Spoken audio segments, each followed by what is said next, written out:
Hi, everybody. Great to be back with you after our global outreach conference and getting back into Esther.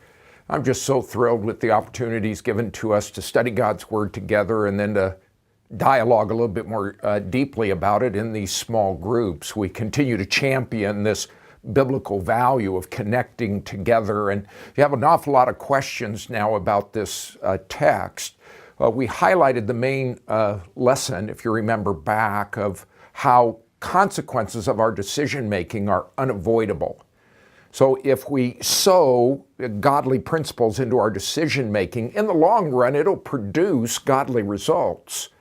Negatively, if we sow with a fleshly mindset based on selfish principle, in the long run, it'll produce corruption or vileness, spiritual darkness in our lives.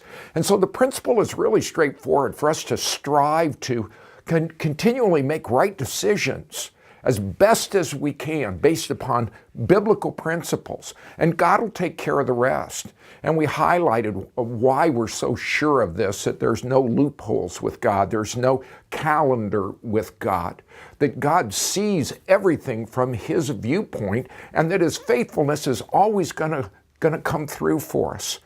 And the challenge, making right decisions. And so the questions that you have before you give you opportunities to talk about the times when you have seen this principle of consequences, both positively and negatively, true in your life, help you understand a little bit more, and we can share life together and encourage each other in this making of the right decisions. What I didn't have time to do is just tell one quick story about my own experience of why we need to come to this point of just making the next right decision. I've mentioned before that I had an experience where someone lied to me about some financial investments. And when the person came back and everything was all done, this person asked for my forgiveness. And something inside of me didn't want to forgive him. Something inside of me wanted to get to the point of the money. And I began to realize that even though I had concerns about the money, appropriately so, I think, that the real issue for me was my heart. And though I couldn't see where it would end up financially for me, I just knew I needed to make the right decision. And so when I spoke with the man before he ended up going to jail, he asked for my forgiveness.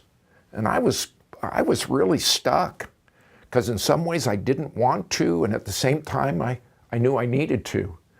At one point, all I wanted to think about was the money rather than focusing upon the relationship. And the principle that consequences are unavoidable, I wanted to make the next right decision, to forgive this man, and that God would take care of the rest, which He has over a long period of time. And I don't know if you've had experiences like that where you couldn't see too far down the road. All you could see was the next step to take. And if you took that good step, how did it turn out for you?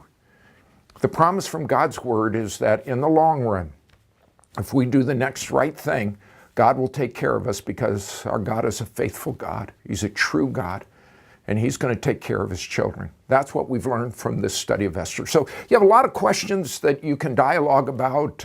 I would encourage you that as we continue, as I mentioned, to do life together, that you support each other and encourage each other as best we can. So enjoy your time. Look forward to being back with you, Lord willing, next weekend.